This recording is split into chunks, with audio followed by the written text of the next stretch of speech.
Hi, everybody. Since you're here now, you've probably already heard a lot about Lauren the Mortician and her pretentious, pompous, and arguably incompetent attorney, Jeanette Braun from Braun IP Law, who we will be referring to as Jeanette Braun. We'll get to that in a moment. But stick around and you're going to learn and hear all about the numerous criminal laws in multiple jurisdictions that both Lauren and Janet have probably broken and could feasibly be jailed for. And all because of the ill-conceived, maniacal, and malignant wellness check. So everybody, let's get salty.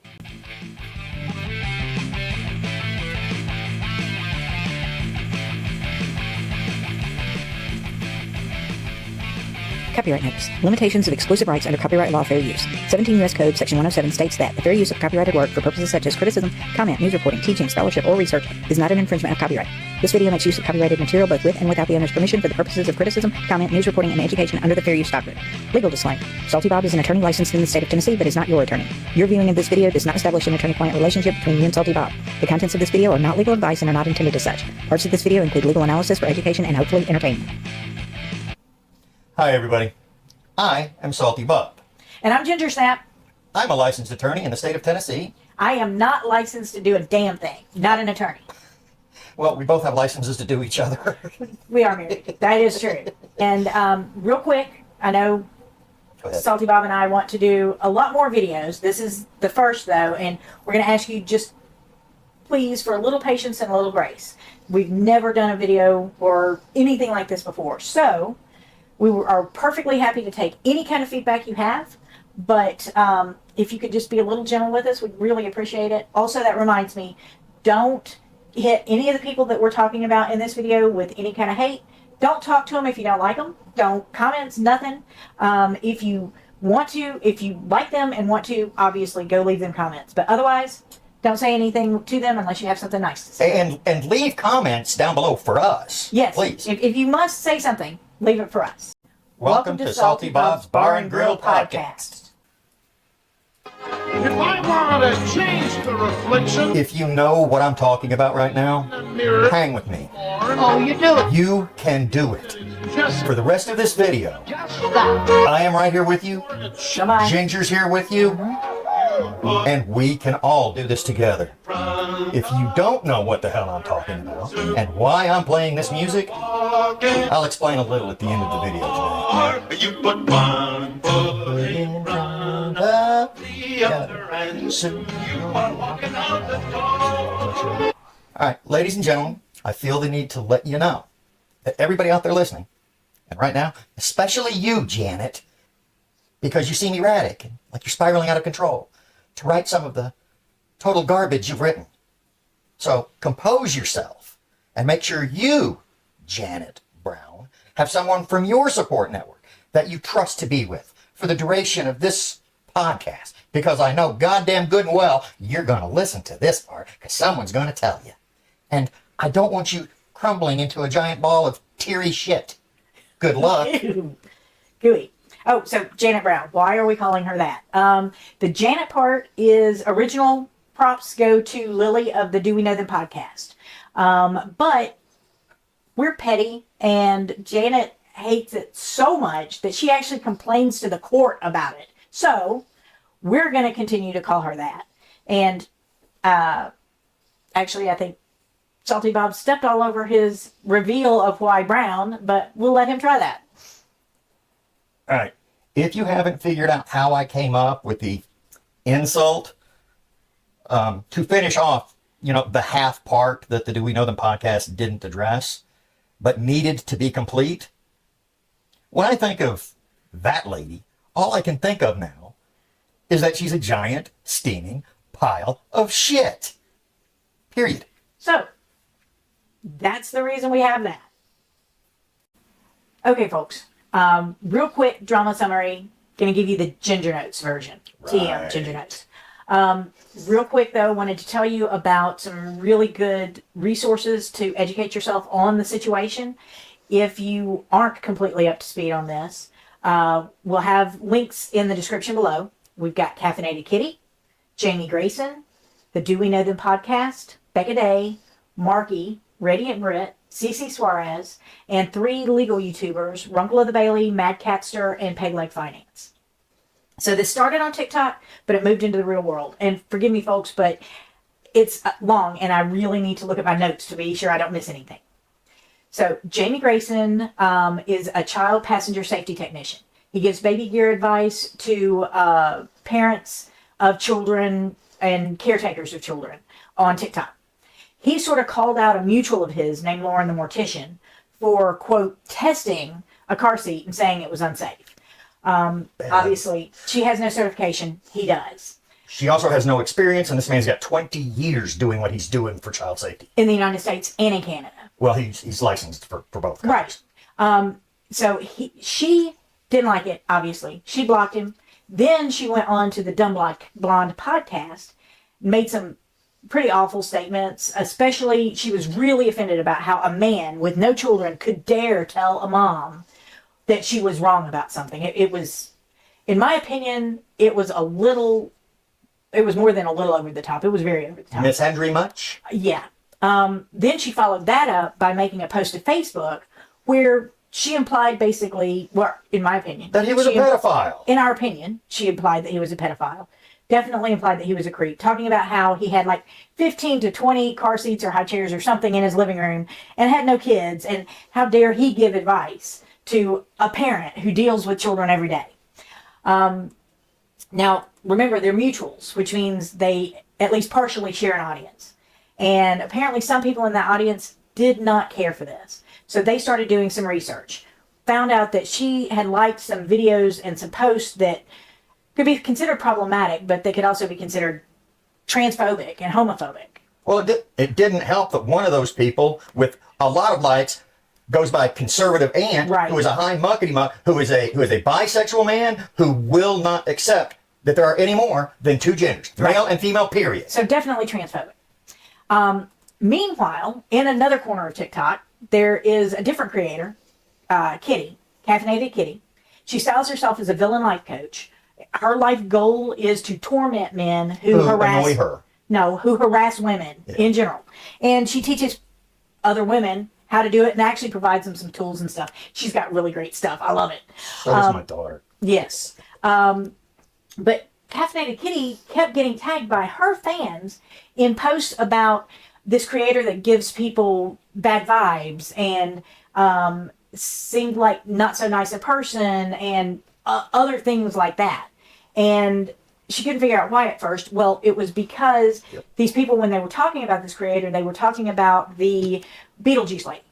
Turns out Kitti and Lauren the Mortician both use the Beetlejuice call out.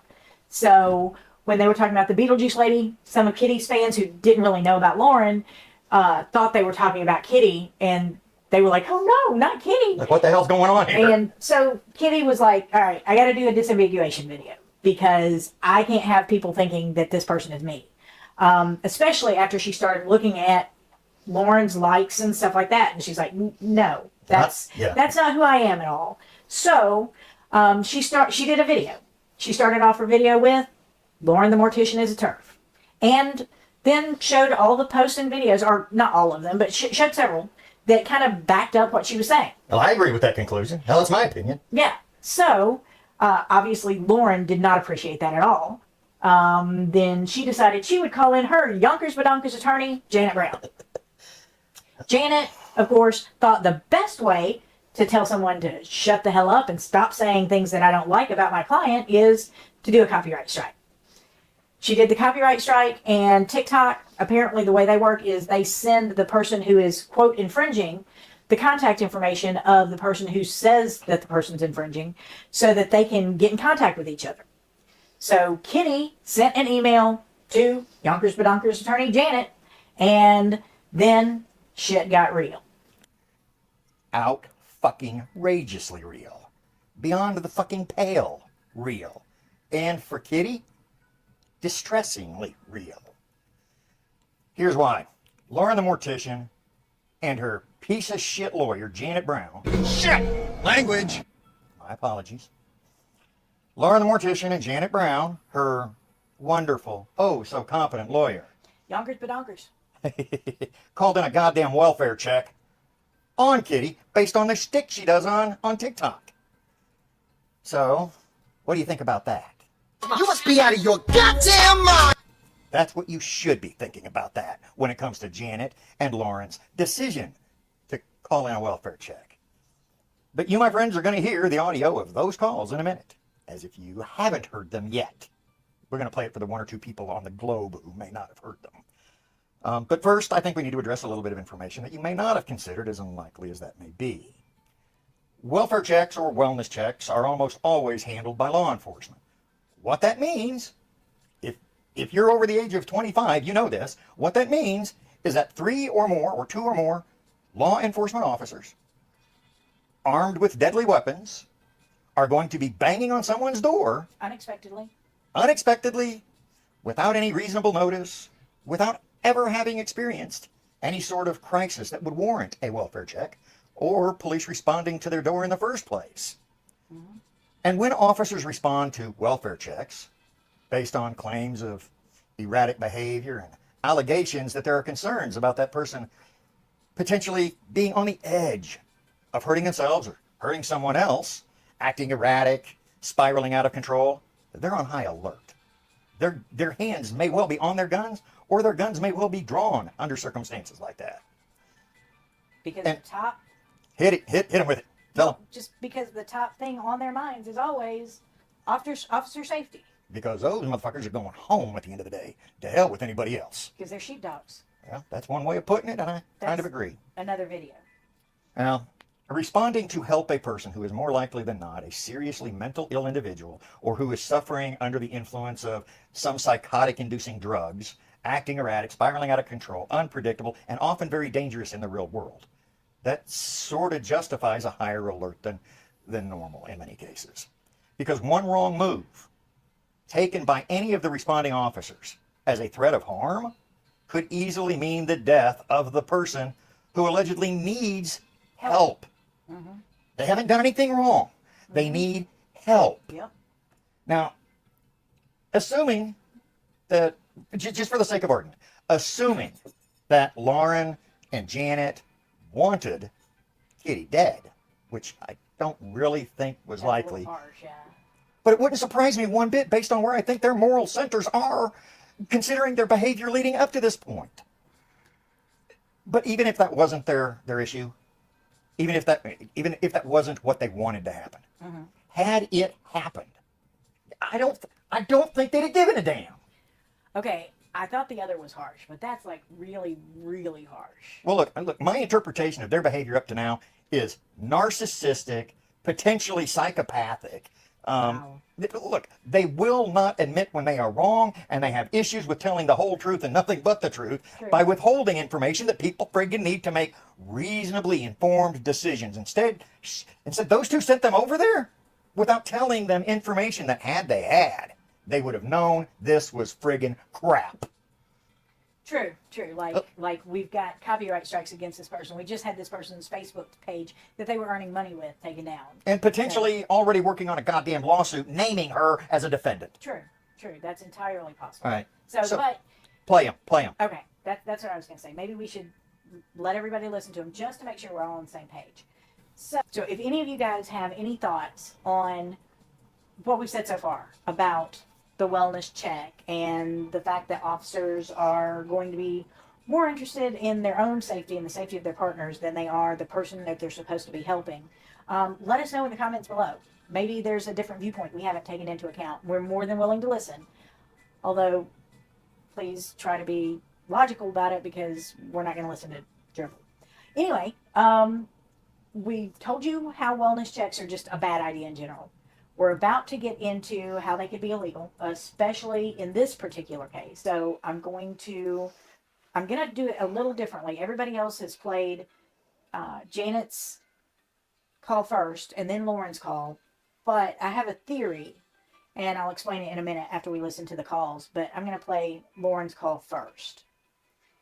So here we go. Hi, I was calling. I was calling to ask for a wellness check on someone. Okay, what's the address? It is. Oh, so she knows her address. Apparently, yeah. That's scary. And what's your name? I'd like to remain anonymous if I could. I know that's awkward, but You fucking coward. this girl is just spiraling. Right. Okay, you have to give me something. What's the relationship? None at all. Be So honest. she has a presence online, and she is blackmailing people online. She is threatening people. She's on Reddit. She's on TikTok.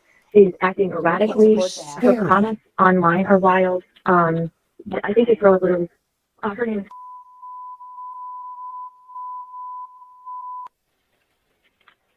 Do you have her date of birth? I don't, but I know she was born in February. I don't know the day. Okay, and what has she been doing online? She is Stick. leaving comments, threatening people, blackmailing people. She's on Reddit, trying to It's terrible. gather people together to go after people. She's Are these just people acting. you or someone you know? No, somebody I know online. Who's this person? Yeah, she's acting irrational, erratic. And honestly, I just wonder if her mental health is okay. Like, so she's gonna harm herself or other people. Because there's Oh, bullshit. Harming herself? Did you mention it?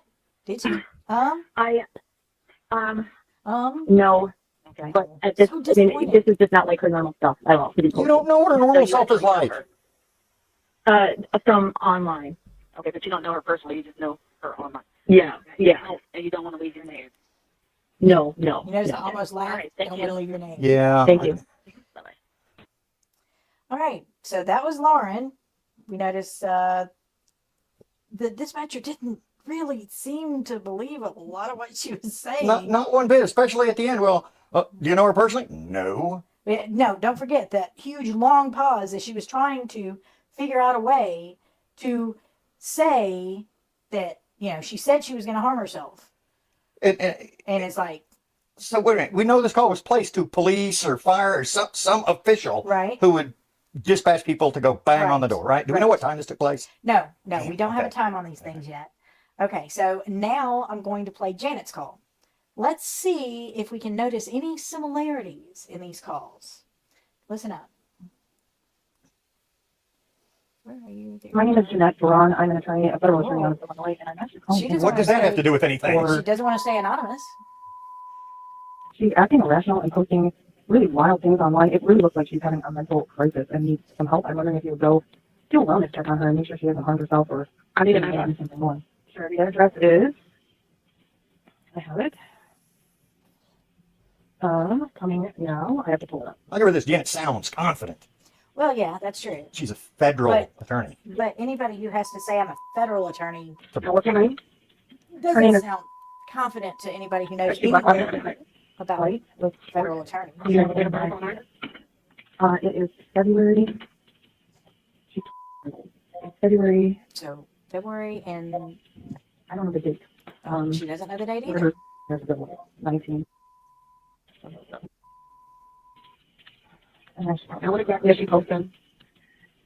She is posting on her TikTok under caffeinated Kitti, CAFFINATEDKITTI, and her Reddit account. She's on TikTok I and don't know what she's Reddit. posting. I don't need the username. Terribly dangerous things. Oh. She's blackmailing people. That's She funny. is going. She's extremely irrational. How the hell would you Posting know? content to threaten others. It looks like almost extortion. I received an email from her on Saturday that was full of blackmail and extortion. I'm going to submit that to the Oh, you FBI, are but now she's posting online. Full of And she really shit. seems to be having a mental crisis. Hey, Is so this a relative of yours or? her stick? No, not a relative. What's your name? Jeanette, JEANETTE. And my last name is Braun, BRAUN. You mean Janet Braun? Mm-hmm. And I'm an your Illinois name bar right, lady? attorney. Yes, Illinois barred attorney. So what? I Well, think I have yeah. an obligation to report when I see Well, and you know her mom. Why didn't you call her erratic mom? behavior as an officer report. And this is extremely erratic. Bullshit. You don't know what normal is because you don't know her. Erratic behavior as an officer of the court. All right, well, I'm not going to check on her. Let me get you her apartment number. I have it. I don't pull it. I don't have the apartment number. I don't She's have on I the do floor. have it. I She was don't born in have it. February. You guys have no idea how mad this Um, makes me. She's on the floor of the apartment building. Short purple hair, thin, white. And I think she really needs some help. And feel free to shoot her if Okay, we'll necessary. get someone out there to check on her. So, I kind of appreciate it. Thank you so much. Have a good Sunday. You too. Bye-bye. Bye. Okay, so those were the calls, and obviously Salty Bob's feeling some kind of way right now, but let's take a look at these terms that were used by both. we have spiraling for Lauren. We have mental crisis for Janet, but so she comes across as a little bit more professional, I guess. But then we have blackmailing for both, threatening for both. Well, threatening and threaten others. We have, of course, on Reddit and on TikTok. Those are terrible, terrible things for someone who's doing it. We've got erratic, acting erratic behavior. Both of them said the word wild about the comments, which I thought was really interesting. Neither one of them knows the birth date. They both got in that she was irrational. Lauren used mental health at one point. She finally managed to think of the term mental health, it sounded like. And Janet obviously used mental crisis at the beginning. But then they both got the big duo, harm herself or harm others.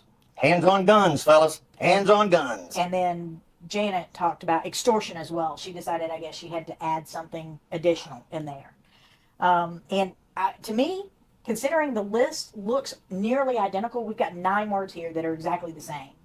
We even have words that would be considered unprofessional by an attorney when they were describing someone's comments using the term wild to describe them. And since those are so similar, do you think that might lead them into, or Janet really into any ethical questions on that? Well, I've done a little bit of research. The answer is yes to your question, by the way. I've done some research into it. There are a few things that potentially could have been violated by Jeanette Braun when it comes to the rules of professional responsibility of Illinois that all Illinois lawyers are bound to follow. Okay. And then I decided to, since I was just researching language that hold people accountable, lawyers accountable, I figured I'd do a little more research and see if there were any actions that were done that would have held anybody accountable had they done those particular acts. And yes, that means I look to the criminal statutes that might be relevant or applicable to anything that we know or believe was done. Now, at the very end, Janet said she felt she had a duty to report. And I know that some people are mandated reporters. That's the term for it. Like teachers, if they see child abuse, or doctors, if they see child abuse or elder abuse, stuff like that. But are attorneys mandated reporters? Sometimes. There are some states like Tennessee, Arkansas, I believe, where everybody is a mandated reporter if they have reason to believe that a child, especially children in most cases, have been neglected or abused. And secondly, if the elderly are neglected or abused. In this particular case, neither Janet nor Lauren had any duty to report anything as it relates to child abuse even. In Illinois? In Illinois? Yeah, Janet in Illinois and Lauren in Wisconsin. Okay. And, one of them. And even assuming line 6 of the complaint that got filed December 12th by Lauren and by Janet as co-plaintiffs, December 15th, even if line 6 is correct and they actually know what state, and it sounds based on what happened that they do know what state Kitti lives in that state, no, there's no duty to report. Okay. By attorneys at all. In fact, in Illinois and in Wisconsin, there's no duty to report by attorneys.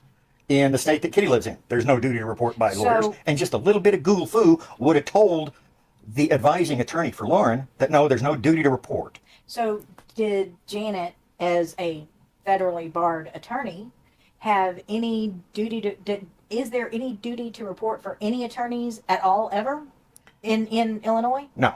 Not for that. Duty to report anything ever. Well, a duty to report violations of the rules of professional responsibility by other attorneys in limited circumstances. Okay, so attorneys in Illinois are required, they have a duty to report attorneys in Illinois acting badly, violating the ethical rules. Exactly. Which I find very funny. Now look, I'm in Tennessee, and we have some self-reporting mandated in some cases. Maybe they should start doing that in Illinois. Yeah, it'd be nice. So we're going to look at the ethics stuff now, right? Oh, yes, we are. Okay. Before we get into the ethical issues, though, we have told you why they're a bad idea. We're about to tell you how they're illegal, we think, in this particular case. Speaking of ethics and attorneys, what happened? I mean, do attorneys go to jail for violating their ethics, or do they get their licenses yoinked? What happens? All right. Violating a rule of ethics doesn't necessarily mean an attorney's ever going to go to jail. Okay. These are rules that lawyers have to follow, one of which is not committing a crime. You only go to jail for committing a crime and being convicted of having committed that crime, potentially. what the Board of Professional Responsibility does, or whatever it's called in Illinois, I don't remember, the least they can do if they are going to punish a lawyer for violating their rules of professional responsibility is a slap on the wrist that nobody knows about it. Like a private censure. Give them yeah. Bad lawyer, no cookie. Bad lawyer, no cookie. But private? But private. Nobody knows about it. It can be anywhere from bad attorney, no cookie to You find another line of work. Your license is yoinked. Yep. Okay. Yep. Now the first one is Rule 1.2 that I believe is applicable. That deals with scope of representation. In that under D, AD, I think it is, a lawyer shall not counsel a client to engage or assist a client in conduct that the lawyer knows is criminal or fraudulent. Here's what a lawyer can do. Discuss the legal consequences of any proposed course of conduct with the client. Part of our job is to CYA. Mm-hmm. You look into things, especially if it's a new or novel approach. Right. And if your client comes to you and says, hey, Salty Bob, I really want to do this bad thing. Can you help me figure out how to get it done? Because I just think most people think it's a bad thing, but I think it's the thing that should be done in this situation. It would be ultimately good. I'm doing a Robin Hood kind of thing. Can you help them figure out how to do that? Well, now part of Attorney Braun's job is that they may assist a client to make a good faith effort to determine the validity, scope, meaning, or application of the law, and to counsel or assist the client in conduct that is expressly permitted by Illinois law that may violate or conflict with federal or other law. So in here, Okay. if other law may be implicated, they need to look into that other law. And this was not done. There was not a good faith effort to determine the validity, scope, meaning, or application of all potentially relevant laws. It's not, but we've already said she doesn't have to do that. In my opinion, failing to do that caused them both to violate multiple laws. So you think she violated some laws in Georgia? I do. So, and in Illinois, so and in Wisconsin. If nothing else, she should have researched it, and then she should have told Lauren, this is probably against the law in Georgia, and there could be consequences, and these are the kinds of consequences that we're talking about before they did anything, right? Exactly. And it's our belief that she did no such thing, right? That is correct. Okay. In fact, if she even talked to her about the actions, Well, we think she did. as far as I'm concerned, no good faith effort was made Okay. to determine The what legality. was going on. Yeah. Okay. So let's move on to Rule 1.4 with communications. Okay. A lawyer shall, under Rule 1.4, subsections 5 and D, or 5D, a lawyer is required to consult with the client about any relevant limitation on the lawyer's conduct when the lawyer knows, and again I think it should be, or should have known, that the client expects assistance not permitted by the rules of professional conduct or other law. Now wait, aren't you required to know the rules of professional conduct? I mean, isn't that Yes. one of the requirements on an attorney? Yes. So- Well, no. It's within the rules of professional responsibility. It does not say that a lawyer is required to know the rules of professional responsibility, such that, for example, they can recite them back. But they should know them, otherwise they can't conform to them. That is correct. And because these are written in legalese, and there are a lot of them, and there are a lot of mays and shalls and under these particular circumstances, and there are commentary to the rules that aren't the rules themselves, but are guidance to the attorneys that sometimes show that, I wouldn't have thought that would be covered under this particular rule, but apparently the governing body says that it is, and this is how it operates. So, no. But you consult with them on a fairly regular basis sometimes. Right. Okay. And in this one, consult with the client about any relevant limitation on the lawyer's conduct, and a lawyer shall explain a matter to the extent reasonably necessary to permit the client to make an informed decision regarding the representation. So, because I think that multiple laws were broken, and because I believe that the lawyer failed in exercise of due diligence or reasonableness in looking into the potential violations that they may be committing of criminal statutes, because they're operating out of 3 different jurisdictions. We got Lauren in Wisconsin, we got Attorney Braun in Illinois, and apparently, according to line 6 of the complaint filed December 15th, we're also dealing with Georgia. Right. Now they could be wrong, but Right. I didn't think I didn't think they knew where Kitti? Yeah, where Kitti resided. I mean, Well, they had to because they made the call to her local police people. right, but prior to that, hearing about that, I didn't Oh. think they knew where she lived. I got you. So you think there was not the correct consultation saying, I can't do this, I'm an attorney. Exactly. And attorneys aren't allowed to do this, so I can't do this for you. That's right. Okay. And because Lauren, in my opinion, broke multiple laws as well, including laws in her home state of Wisconsin, we know that Janet didn't explain what was being contemplated And the ramifications of the activities as required by this section. in a manner that would allow Lauren to make an informed decision regarding the representation. Okay. So, and then we go on to this one right here, which is directly related to the welfare check request made by both of them. In order to get that welfare request followed, they had to lie. But not tell directly. I mean, they didn't tell. It was a lie of omission. Right. It was a misrepresentation. It was an obfuscation. It was designed, both of those calls were designed such that material and relevant information was left out. And there, in my opinion, direct lies were told. Like what? She's acting erratic. She's spiraling. Okay. Yeah. You're right on that. I think based on everything that I know about Kitti stuff, these do seem like outright lies. And blackmailing and Intimidation tactic. We know where you live. Back off. Give us what we want. They were claiming that she was blackmailing people. And almost extorting. And almost extorting them. Almost looks like extortion. Yeah. And threatening other people and getting groups of people to go after people. Right. What the hell does that even mean? So yeah, I see what you mean with the lies. So this one was, in the course of representing a client, a lawyer is... And Laura shall not fail to disclose material fact. Shall not knowingly make a false statement of material fact or law to a third person, or fail to disclose a material fact when disclosure is necessary to avoid assisting a criminal or fraudulent act by a client, unless disclosure is prohibited by Rule 1.6. Okay, I wanted to read that so that anybody who couldn't read it would know what we're talking about here.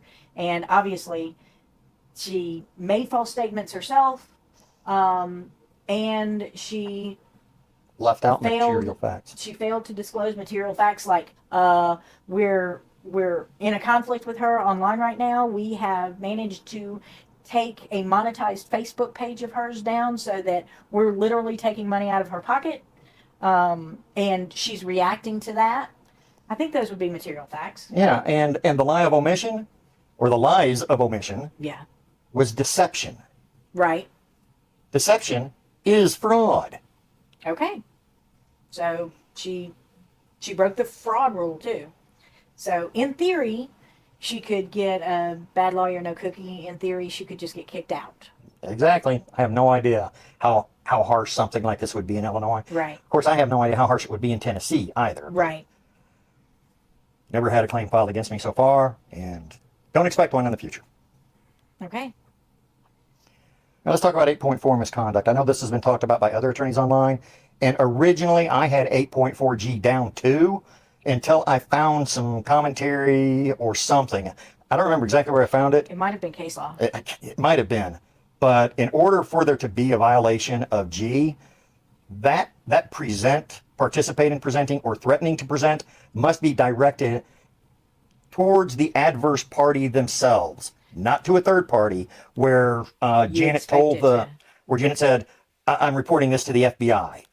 Right. Where you expect that Kitti will eventually hear it. That's not enough to do it. It has to be an actual threat directly to the person, telling the person, I'm going to file this in the FBI. Right. But based on my interpretation of the rules of ethics and the criminal statutes that I looked at, I'm fairly certain that 8.4B was violated because I think both of them committed criminal acts. And I think one or more of those criminal acts reflects adversely on Attorney Braun's honesty, trustworthy, or fitness as a lawyer. I absolutely agree with that. That and the copyright strikes themselves right there. That does it for me. Yep. And I think that their actions involve dishonesty, fraud, deceit, or misrepresentation. Yep. So was there anything in there about having good judgment? Was good judgment The closest you anything get that is was stated? the closest you get is due diligence. Okay. And I didn't put that in there because I didn't think that was as directly impactful as these are. Right. And you're free to go on the Illinois website for the governing body here and look it up. We'll have it linked below so that anybody who wants to, if Yep. you're feeling really nerdy about this stuff, we will make sure that we enable that in you. We yes. approve of nerdiness. Yes, we will. All right. So are you ready to get into the criminal law stuff? I think we're about to. The ethics was a lot, but we got even stronger stuff with the laws. All right. So again, these are my opinions. These are my interpretations of statutes that the various jurisdictions involved have on their books right now. So the first one I want to get to is Lauren's exposure to criminal acts that Wisconsin has jurisdiction over. Now, Wisconsin, a person is subject to prosecution and punishment under the law of Wisconsin if any of the following applies. The person commits a crime, any of the constituent elements of which takes place in Wisconsin. Like a phone call. Like a phone call. Okay. All right, so we know that Wisconsin has jurisdiction over crimes involving a phone call that either originate or terminate in the state of Wisconsin. Okay. One of which is really weird. This defamation crime. Whoever with the intent to defame, and I think they had an intent to defame Kitti, and use her alleged mental state as portrayed to the people who answered the phone in Georgia Against her. Okay. against her, communicates any defamatory matter to a third person, which would be the operators there. Like she spiraled. No, here. I don't think it's likely that anybody in Wisconsin is going to prosecute this. It just seems ridiculous to me. A Class A misdemeanor, based on my experience, is the most serious violation of a crime that would be considered a misdemeanor. Now, the section does not apply if the defamatory matter was true or was communicated with good motives and for justifiable ends, Right. or if the communication was otherwise privileged. I'm sorry, that's just friggin' hilarious. There's no way any of that was true or anything. This one right here, I'm not going to even try and interpret. And that's something that Kitti would be best suited to address. Okay. Because she was the one who was most affected by what I would see as a traumatizing event. Right. And what she was exposed to in fact, as opposed to speculation. Right. Okay. Okay. And so long as two other persons heard the statement, it looks like that's all it would take Okay. to be guilty of this particular crime. Okay. So long as B is met, and like I said, that's going to be a Kitti question. Right. Okay. All right, next one in Wisconsin, resisting or obstructing officer. Now, I didn't put 2M or 2R in because they weren't relevant here. But if they knowingly restrict or obstruct an officer while such officer is doing any act in official capacity and with lawful authority, is guilty of a Class A misdemeanor. All right? And obstruction would be telling them stuff that's not true or Knowingly Sending- false sending them places where they shouldn't go, stuff like that. or don't need to go. Okay. If they give false information with the intent to mislead the officer. Okay. An officer means a peace officer or other public officer or public employee having the authority to take another into custody. So they got to be law enforcement. Okay. All right. So if they were law enforcement at the other end of that line, well, they have obstructed the officer in their duties, in their valid duties, in their duties that are actually required. And in this particular case, because it's my opinion that damn near everything that was said Was a lie. was a lie. Except she's a federally barred attorney. Oh yeah. And there was so much that they left out that ended up being deceptive and misleading. Right. And misrepresented the situation Right. materially. Right. So yeah, I think that they both, Janet and Lauren, Are guilty of are guilty of this. Well, I can't say they're guilty of it. I would You say that they've believe. done this and they've got enough probable cause to issue a warrant. We believe they're guilty of it. You're damn right I do. Okay. And when I say guilty, probably, I don't mean that they've already been convicted, okay? Right. That's I mean, those are two different things. They are guilty in as much as I believe that they have done this wrong thing. Yes. Next. All right. There's even a federal law. Oh wow. All right, we got two people. Federally barred and breaking federal Yeah, laws. Nice. If we've got two people who talked about this and their intent was to oppress, threaten, or intimidate, Ooh. Any person in any state in the free exercise or enjoyment of any right or privilege secured to him by the constitutional laws of the United States or because of his having so exercised the same. I think they were trying to shut her up. Well, yeah. They didn't want her to exercise free speech due to the copyright laws. Due to the fact that they'd taken her That they've taken her down. And they use this as an intimidation tactic. So, And under this federal law, they could be in prison for up to 10 years. now, do we have any doubts on our opinion that this was a concerted effort? Yeah, we're going to get to that later, though. Okay. We're going to get to that because I've got a fully thought out theory on what was going on. Okay. All right. Let's go to Illinois, where our wonderful giant piece of shit resides and works from. Disorderly conduct. Yonkers but Donkers was being disorderly. Janet commits disorderly conduct when she knowingly transmits or causes to be transmitted in any manner a false report to any public safety agency without reasonable grounds necessary to believe that transmitting the report is necessary for the safety and welfare of the public. There's no way in hell there was a good faith belief that she needed a fucking welfare check. I am sorry. Yeah, you're right. You're absolutely right. There is no way. Or transmits or causes to be transmitted in any manner to a public safety agency for the purpose of making or transmitting a false complaint, for example, and reporting information when at the time the call or transmission is made, the person knows there is no reasonable ground for making the call or transmission, and further knows that the call or transmission could result in the emergency response of any public safety agency. And Which is what they wanted to happen. absolutely, that was 100% what they intended to happen. And a violation of subsection A5 here is a Class A misdemeanor. Okay. The worst misdemeanor you could do. Okay. A violation of A6 is a Class 4 felony. Ooh, felony. Ooh, and they wouldn't have to extradite anybody or anything. Nope, She's right there. nope. Janet's right there to be picked up and arrested if I'm right in my interpretation. Okay. Now, whether it happens, that's up to the prosecuting Whoever it agency is. in that Right. jurisdiction. Okay. All right, so here's the big one.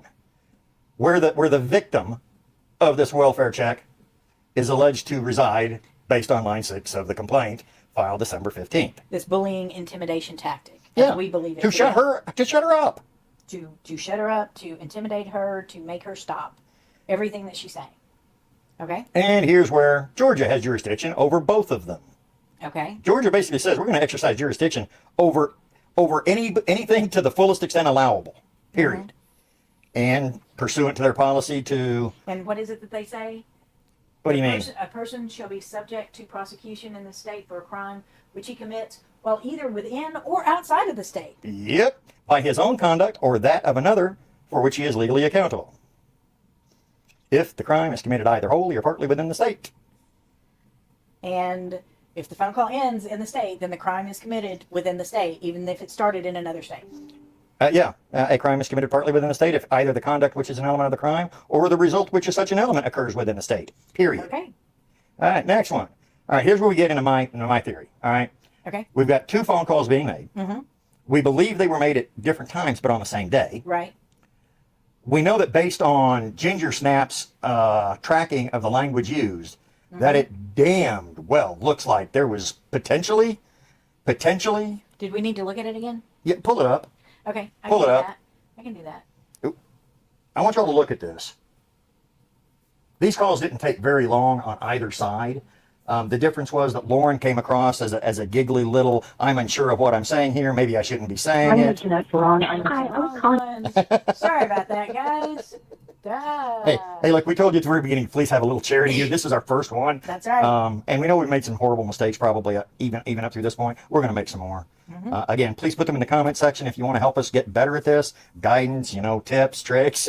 Right. Oh, and another thing that I was going to say that I meant to say earlier during the wellness checks, we don't believe any of this stuff, but Lauren did come out and make a own up to it video saying, well, yeah, I did call in a wellness check because she was doing yada, yada, yada. Now, all the stuff that she said was being done in this explainer video that said why they did it. Everything that she listed there was not on this call. things like drinking blood and eating human organs and Doing demonic things. and all of that kind of stuff is what she was talking about. So this is another example of her being completely dishonest with, Or the biggest dunce I've ever seen. well, no, I mean dishonest in that, I'm sorry, if someone's talking about eating human organs, wouldn't you say that in the wellness check when you call and tell the police this person's talking that was about your reason. drinking blood? That seems like if that's a reason for you to make that call, you would say that. But instead, they've got these things. They've got the spiraling and the blackmailing and the threatening, and they all use these same freaking words. But no mention of organ eating. No, so it's. I'm thinking maybe they actually scribbled out a list that they both had to use. Here, okay, I'm going to make my call now, and wrote down the list and called and said those words, and then I think Lauren called first, and because she kind of got dismissed a little bit, she didn't think it was going to work for her. I think she got Janet to do it. That's what I think happened, and they came up with the list. But I think it's entirely possible that Janet's the one who advised her to do it first. Possible versus what actually factually happened, we have no idea. Right. But what we do know is that they both made calls. They both use similar language, so similar it's uncanny in my opinion. And because of that, we got two people involved. One of them thought of this first. They did not both think of this at the same time and then talk to the other person. Do we want these up, the words up, or do we want the laws back up? We want this up.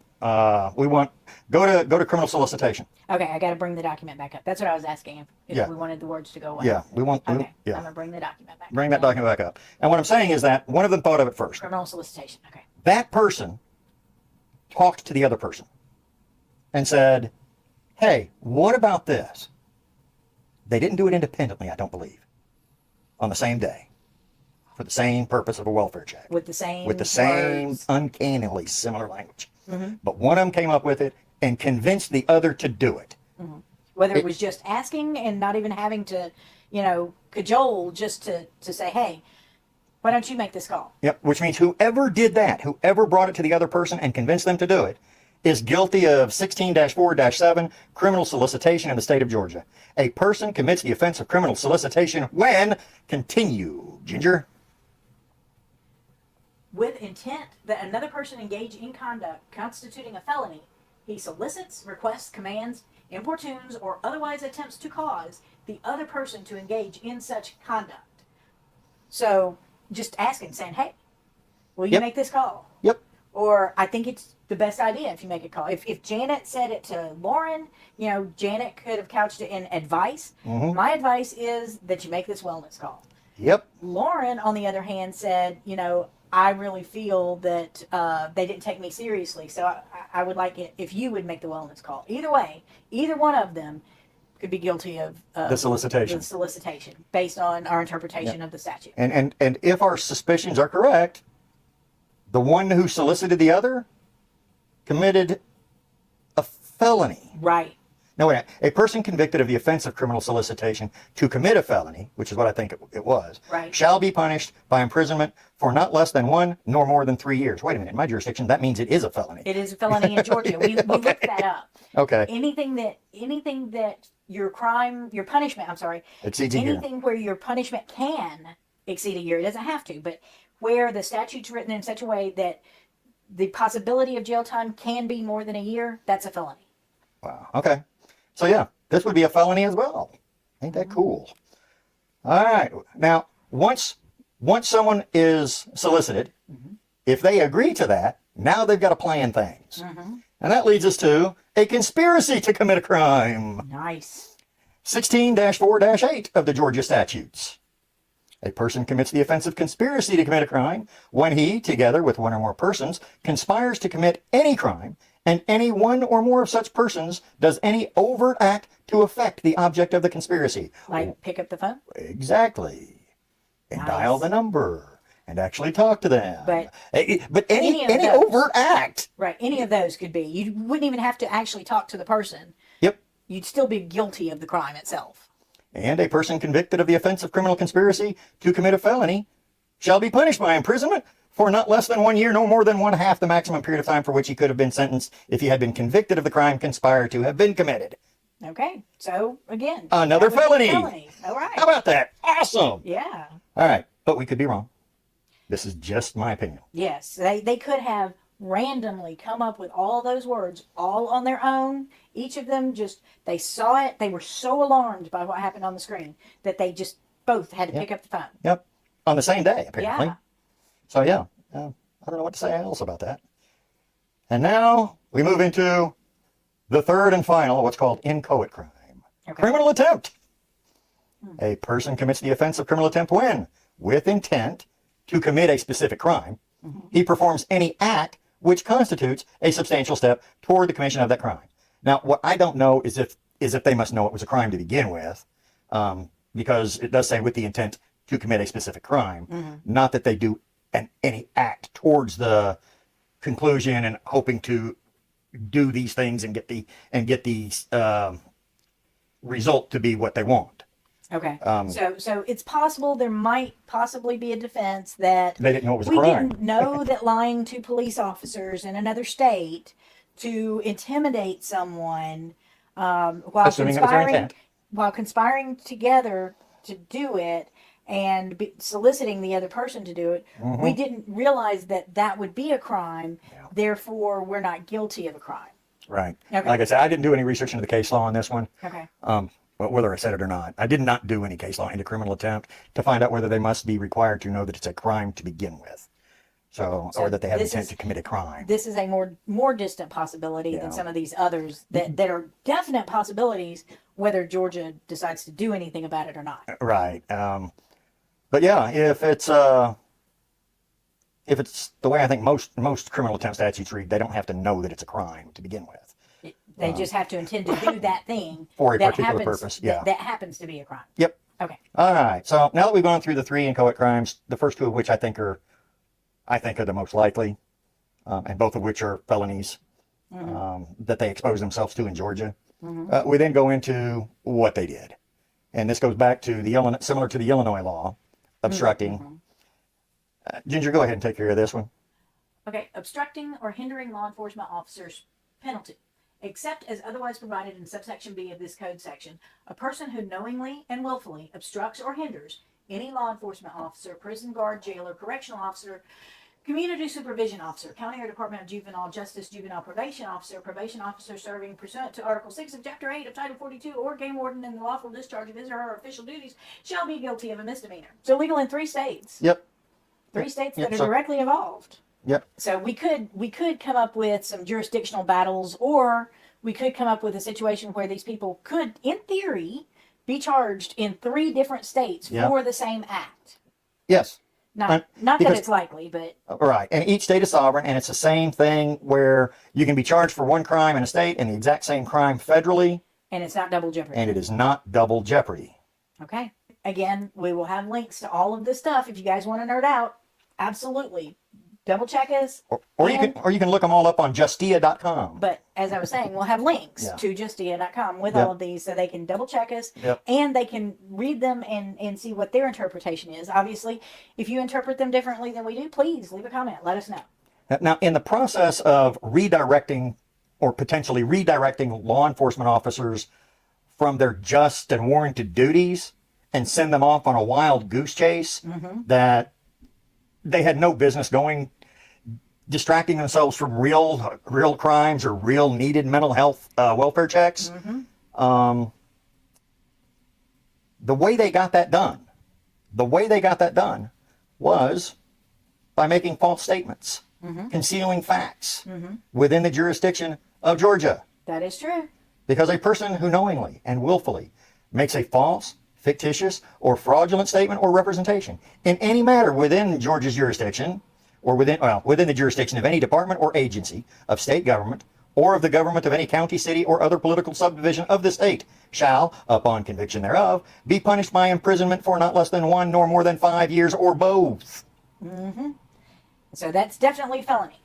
Yep. And they knowingly and willfully. I can't see how it could be possible that anyone would claim that they did not knowingly and willfully make false statements. Or Well, fraudulent statements. And fraudulent statements are also concerning the omission of material facts, if y'all want to look it up in the Georgia statutes. I didn't put that in here. I didn't think I needed to because So- it's pretty much the same in every state. But that means false is saying something that's literally not true. Right. But fraudulent could be not saying something that is true and is pertinent and would completely change the complexion of the matter that you're presenting. Correct. Fraudulent implies misrepresentation of a situation. The omission of material facts is deception. Okay. So yeah, fraud is deceived, basically. Yep. Okay. So yeah. So Tell us what you think. yeah, I mean we think if anybody cared in those states, we think there's a good possibility that both Lauren and Janet could be on the hook. Yeah. For breaking all laws. of these. And In Georgia. That on top of that, Janet has these ethical concerns that are serious. I mean, I think that's one of the things that got you so salty about this whole situation. Look, what that shithead did was give every attorney in the country a bad name. Look, number one, play nice. Play nice. You get more bees with honey than you do anything else. Come on. You catch more flies with honey. Whatever the hell the saying is. Mm-hmm. What you have done is cast attorneys in a horrible light. Mm-hmm. You have made veiled threats. You have mini swatted someone to shut them down, mm-hmm. in my opinion. Intimidate them. Bully them. What you did is horrifying. Mm-hmm. Look, I could be wrong. I practiced law for a whopping 6 years and I'm 56 years old. I have learned to be okay with being wrong. I've learned to be okay with being wrong. Right. It happens. You shrug it off, you learn something new, and you move on. You and your client just can't take criticism. You mean Janet? Yeah, I mean, Janet, the giant shithead. She's the one responsible for all of this happening. She was the lead dog in everything that happened. And why was she the lead dog? Because she's the one with the legal authority and the rules she's got to follow. Yep. And if you don't follow your lawyer's advice, people learn that, well, reasonable people learn that following your lawyer's advice is generally the best course of action. Right. For themselves. Right. We have a position of authority. Mm-hmm. We have a position of respect. We are officers of the fucking court. Shit! Language! And what you did kills us all. Stop it. Stop being a shithead. Stop it. I don't know what else to say. I got so pissed when I heard about the welfare check. If I could sit, I'd have been in Illinois asking you face to face, what the fuck were you thinking? Think better, Janet. Be right more. Be humble more. I can't do this anymore. God damn. I'm done. Okay then. I think we might give Salty Bob a chance to stop being quite so salty. For those of you who know what I was talking about earlier at the beginning of the show, guess what? You did it. I'm proud of you. Every minute counts. For those who didn't know what the heck I was talking about, I want to thank you all for sticking with me. I will be posting another video soon, which will explain a lot more fully. But here's the quick summary. There are so many people in our world who are really, really struggling. And sometimes a pause, even for the length of a short YouTube video, is all you need. So thank you. Okay, folks, if you found this video helpful, useful, or enjoyable, whether it was for the content or just the shared time together, please leave a comment, like, subscribe, turn on notifications for new content updates. Now the YouTube algorithm thinks you'll like this video, so why not click it and find out? Stay salty, y'all. Bye.